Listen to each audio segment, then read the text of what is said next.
आज के इस वीडियो में मैं आपको सिर्फ एक जोड़ी हरी चूड़ी से किया जाने वाला एक सरल धार्मिक उपाय बताऊंगी। कहा जाता है कि हरा रंग माता पार्वती जी और सौभाग्य से जोड़ा जाता है और सुहागिन महिलाओं के लिए हरी चूड़ियां शुभ मानी जाती है। सबसे पहले जानिए सावन का आखिरी सोमवार क्यों खास है। सावन का महीना भगवान शिव जी की भक्ति का महीना माना जाता है।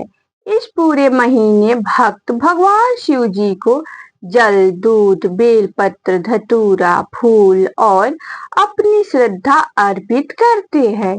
लेकिन जब सावन का अंतिम सोमवार आता है तो भक्तों के मन में एक अलग ही भाव होता है, क्योंकि यह सावन के सोमवार की अंतिम पूजा होती है। बहुत सी महिलाएं इस दिन भगवान शिव जी और माता पार्वती जी की विशेष पूजा करती है। सुहागिन महिलाएं अपने पति की लंबी आयु, परिवार की सुख शांति और अखंड सौभाग्य की कामना करती हैं। वही अविवाहित कन्याएं भी अच्छे जीवन साथी और सुखी वैवाहिक जीवन की कामना से शिव पार्वती जी की पूजा करती हैं। इसलिए 24 अगस्त के दिन अगर आप कोई धार्मिक उपाय करती हैं तो सबसे जरूरी चीज है श्रद्धा। सिर्फ सामान रखने से नहीं बल्कि मन में भगवान शिव जी का स्मरण करके पूजा करने से ही पूजा का भाव पूर्ण होता है। अब जानिए हरी चूड़ी का यह उपाय।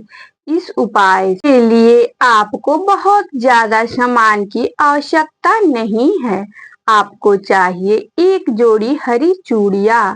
बस ध्यान रखें कि चूड़ियां साफ हो और टूटी हुई न हो। अगर संभव हो तो नई हरी चूड़ियां ले। अब सवाल आता है कि आखिर हरी चूड़ियों ही क्यों। धार्मिक परंपराओं में हरा चूड़ी हरियाली, समृद्धि, सौभाग्य और जीवन में सकारात्मकता का प्रतीक माना जाता है। माता पार्वती जी को सुहाग और सौभाग्य की देवी के रूप में पूजा जाता है। इसी कारण कई स्थानों पर सावन में महिलाएं हरी चूड़ियां और हरे वस्त्र धारण करती हैं। इसलिए सावन के अंतिम सोमवार पर हरी चूड़ियों को माता पार्वती जी के चरणों में अर्पित करने की परंपरा कुछ क्षेत्रों में देखने को मिलती है। उपाय करने का सही समय। अगर संभव हो तो सुबह स्नान करके साफ कपड़े पहने। इसके बाद अपने घर के पूजा स्थान की सफाई करें। एक दीपक जलाए। सबसे पहले भगवान गणेश जी का स्मरण करें, फिर भगवान शिव जी और माता पार्वती जी को प्रणाम करें। अब एक थाली में हरी चूड़ियों की जोड़ी रखें। आप चाहे तो चूड़ियों के पास थोड़ा सा अक्षत, फूल और रोली रख सकती हैं। ध्यान रखें कि चूड़ियों पर बहुत ज्यादा सामग्री न लगाएं। चूड़ियां सुंदर और साफ अवस्था में ही रखें। सबसे पहले भगवान शिव जी को जल अर्पित करें। अगर आपके घर में शिवलिंग है तो श्रद्धा के साथ भगवान शिव जी को जल अर्पित करें। जल चढ़ाते समय ओम नमः शिवाय जरूर बोले। आप 11 बार, 21 बार या अपनी श्रद्धा के अनुसार इसका जाप कर सकती हैं। अगर आपके पास शिवलिंग नहीं है तो भगवान शिव जी की तस्वीर के सामने भी पूजा की जा सकती है। इसके बाद भगवान शिव जी को बेलपत्र अर्पित करें। बेलपत्र उपलब्ध हो तो ही चढ़ाए। ध्यान रखें कि पूजा में किसी वस्तु की कमी को लेकर परेशान होने की आवश्यकता नहीं है। भोलेनाथ भाव के भूखे हैं। आपके पास जो उपलब्ध है उसी से श्रद्धा पूर्वक पूजा करें। अब माता पार्वती जी का ध्यान करें। अब आंखें बंद करके माता पार्वती जी का ध्यान करें। मन में माता जी से कहे, हे माता पार्वती, मेरे घर में सुख शांति बनाए रखिए। मेरे परिवार पर अपनी कृपा बनाए रखिए। मेरे जीवन में जो भी परेशानियां हैं उन्हें दूर करने की शक्ति दीजिए। मेरे मन को धैर्य दीजिए और मुझे सही रास्ते पर चलने की बुद्धि दीजिए। इसके बाद हरी चूड़ियों को दोनों हाथों में लेकर माता पार्वती जी को प्रणाम करें। अब करे हरी चूड़ी का उपाय। अब हरी चूड़ियों की उस जोड़ी को माता पार्वती जी के सामने रख दे। अगर आपके घर में माता पार्वती जी की मूर्ति या तस्वीर है तो उसके सामने चूड़ियां रख सकती हैं। इसके बाद थोड़ा सा अक्षत चढ़ाए, एक फूल अर्पित करें और मन ही मन अपनी इच्छा भगवान शिव जी और माता पार्वती जी के सामने कहें। लेकिन यहाँ एक बात बहुत महत्वपूर्ण है।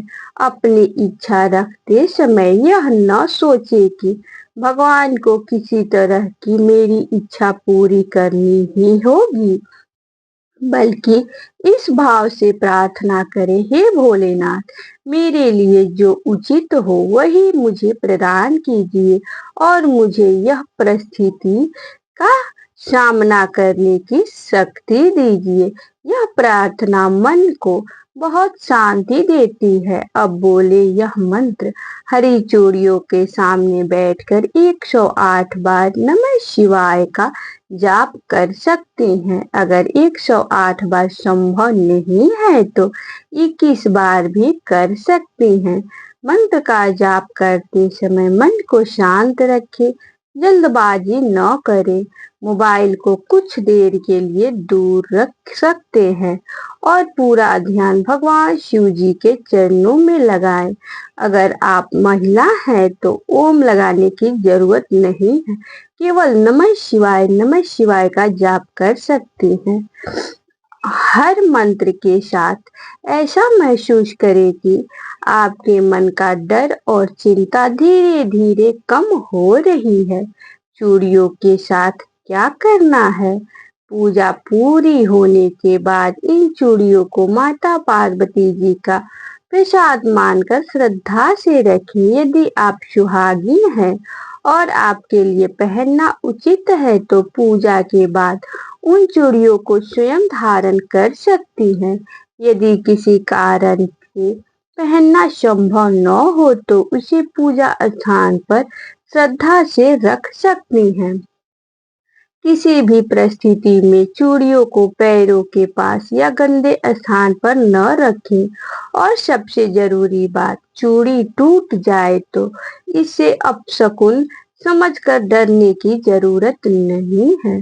टूटना एक सामान्य भौतिक घटना भी हो सकती है। ईश्वर के नाम पर डर फैलाना पूजा का उद्देश्य नहीं है। इस उपाय में सबसे महत्वपूर्ण क्या है? बहुत से लोग सोचते हैं कि कोई भी धार्मिक उपाय तभी काम करेगा जब उसमें बहुत सी सारी चीजें हो, लेकिन ऐसा जरूरी नहीं है। भगवान शिव जी की पूजा से सबसे बड़ा महत्व श्रद्धा, भक्ति और अच्छे कर्मों का है। अगर आपके पास हरी चूड़ी नहीं है तो केवल भगवान शिव जी को जल अर्पित करके भी पूजा कर सकती हैं। अगर बेल पत्र नहीं है तो भगवान का नाम लेकर भी प्रार्थना कर सकती हैं। अगर बड़ा पूजा पाठ नहीं कर सकती तो कुछ मिनट शांत बैठकर ओम नमः शिवाय बोल सकती हैं, क्योंकि भगवान जी को दिखावा नहीं चाहिए, उन्हें सच्चा भाव चाहिए। इस दिन एक और छोटा सा काम जरूर करें। 24 अगस्त के सावन के अंतिम सोमवार पर किसी जरूरतमंद व्यक्ति की मदद करें। आप अपनी क्षमता के अनुसार भोजन करा सकती हैं। किसी गरीब को कपड़े दे सकती हैं, गौ सेवा कर सकती हैं, पक्षियों के लिए पानी रख सकती हैं या किसी दुखी व्यक्ति की मदद कर सकती हैं, क्योंकि पूजा के साथ सेवा और अच्छे कर्म भी जीवन को सुंदर बनाते हैं। महिलाओं के लिए विशेष प्रार्थना। अगर आप यह वीडियो किसी महिला के रूप में सुन रही हैं तो आज भगवान शिव जी और माता पार्वती जी के सामने अपने मन की बात जरूर कहिए। कभी कभी हम अपने परिवार के लिए इतना कुछ करते हैं कि अपनी परेशानियां भगवान से भी नहीं कह पाते। आज कुछ पल सिर्फ अपने लिए निकालिए। भगवान शिव जी से कहिए, महादेव मुझे इतनी शक्ति दीजिए कि मैं अपने परिवार की जिम्मेदारियां खुशी से निभा सकूं। मेरे घर में प्रेम बना रहे, मेरे मन में शांति बनी रहे, मेरे परिवार पर आपकी कृपा बनी रहे और जब जीवन में कठिन समय आए तब मैं टूटूं नहीं, बल्कि आपका नाम लेकर आगे बढ़ती रहूं। याद रखिए, भगवान शिव जी से मांगी गई सबसे बड़ी चीज धन नहीं बल्कि सही बुद्धि और सही मार्ग है। क्या इस उपाय से किस्मत सच में बदल जाएगी? अब एक जरूरी बात, यह उपाय को किसी निश्चित चमत्कार या तुरंत किस्मत बदलने की गारंटी के रूप में नहीं लेना चाहिए। धार्मिक मान्यता में ऐसे उपाय श्रद्धा, सकारात्मक सोच और ईश्वर के प्रति समर्पण के प्रतीक माने जाते हैं। जीवन में बदलाव के लिए पूजा के साथ साथ मेहनत, सही निर्णय, अच्छे कर्म और धर्म धैर्य की भी जरूरी है। भगवान शिव जी हमें केवल वरदान ही नहीं देते, वे हमें कठिन परिस्थितियों से लड़ने की शक्ति देते हैं। कभी कभी हमारी प्रार्थना का उत्तर हमारी इच्छा के अनुसार नहीं बल्कि हमारे लिए सही समय और सही रूप में मिलता है। इसलिए भोलेनाथ पर विश्वास रखिए। सावन के अंतिम सोमवार पर इन बातों का ध्यान रखें। पहली बात है, किसी के साथ जानबूझकर बुरा व्यवहार न करें। दूसरी बात है, क्रोध और अहंकार से बचने की कोशिश करें। और तीसरी बात है कि झूठ बोलने से बचे। चौथी बात है, किसी जरूरतमंद की मदद करें। पांचवी बात है, भगवान शिव जी का नाम जरूर ले। और छठी सबसे महत्वपूर्ण बात है, पूजा को डर के कारण नहीं, प्रेम और श्रद्धा के कारण करें। एक छोटी सी शिव प्रार्थना। अब वीडियो समाप्त करने से पहले आप मेरे साथ मन ही मन यह प्रार्थना जरूर करें। हे भोलेनाथ, मेरे जीवन की सभी परेशानियों को दूर करने की शक्ति मुझे दीजिए। मेरे परिवार को सुख और शांति दीजिए। मेरे घर में नकारात्मकता दूर कीजिए। मेरे मन में विश्वास बनाए रखिए। मेरे गलत रास्तों को सही रास्ते में बदल दीजिए। मेरे जीवन में जो मेरे लिए उचित है वही प्रदान कीजिए। और जब भी मैं परेशान हूँ तब मेरे होठों पर आपका नाम रहे। ओम नमः शिवाय, ओम नमः शिवाय, हर हर महादेव।